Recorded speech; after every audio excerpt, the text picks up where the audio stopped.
Hi అండి, welcome back to our channel. Today మన recipe వచ్చేసరికి మీల్ మేకర్ పులావ్ చేశానండి. స్పెషల్ డేస్లో ఎప్పుడైనా ఇలా సింపుల్గా చేసుకున్నా కూడా ఇంట్లో అందరూ చాలా హ్యాపీగా తింటారండి. లంచ్ బాక్సెస్లో కూడా హరీబరీ టైంలో చాలా క్విక్గా అయిపోయే రెసిపీ అండి ఇది. ప్రాసెస్లోకి వెళ్దాం పదండి. స్టవ్ వెలిగించుకుని కుక్కర్ పెట్టుకుని ఒక 50 గ్రాముల వరకు ఆయిల్ తీసుకుంటున్నానండి. ఒక 2 స్పూన్స్ నెయ్యి కూడా తీసుకుంటున్నాను. నెయ్యి ఫ్లేవర్ బాగుంటుంది. దీనిలోకి స్పైసెస్ వచ్చేసరికి 2 బిర్యానీ ఆకు, ఒక స్టార్ ఫ్లవరు, కొంచెం జాపత్రి, ఒక చిన్న ముక్క చెక్క, 3 ఇలాచి అండ్ 3 లవంగా తీసుకున్నానండి. ఇవి కొంచెం ఫ్రై చేసుకోవాలి. ఇప్పుడు దీనిలోనికి 1 కప్పు క్యారెట్ ముక్కలు, కట్ చేసుకున్న 2 పచ్చిమిర్చి, ఒక 1/2 కప్పు వరకు బీన్స్, ఇవి కొంచెం ఫ్రై చేసుకుని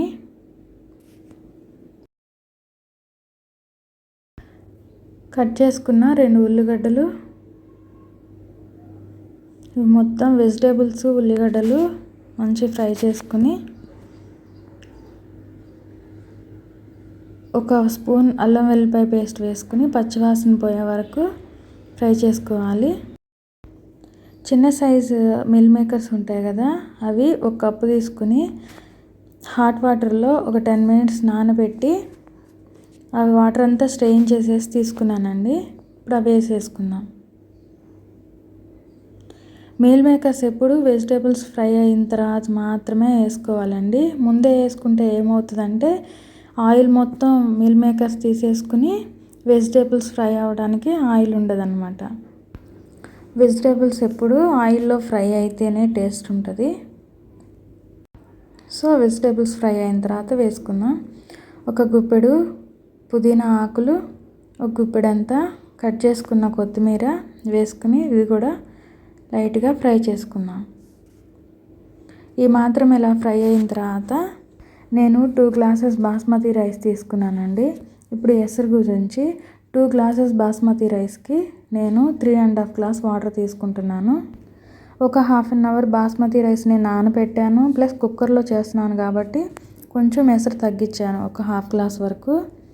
రైస్ని బట్టి కూడా ఎసరుకు తగ్గించుకోవచ్చండి. అడుగు వరకు ఒకసారి ఇలా కలిపేసుకుని టేస్ట్కి సరిపడా సాల్ట్ వేసుకుని ఒకసారి కలిపేసి 1 స్పూన్ వరకు కసూరి మేతి వేస్తున్నానండి. ఫ్లేవర్ బాగుంటుంది. క్యాప్ పెట్టేసుకుని ఎసరు మరిగించాలి. ఎసరు ఇలా మరిగిన తర్వాత 2 గ్లాసెస్ బాస్మతి రైస్ని ఆల్రెడీ నానబెట్టాను కదా, అవి వేసేసుకుందాం. రైస్ వేసుకునేటప్పుడు ఎక్స్ట్రా వాటర్ ఏం రాకుండా చూసుకుంటే బాగుంటుందండి. ఇలా స్మూత్గా ఒకసారి కలిపేసుకోవాలి. ఈవెన్గా చేసుకుని రైస్ని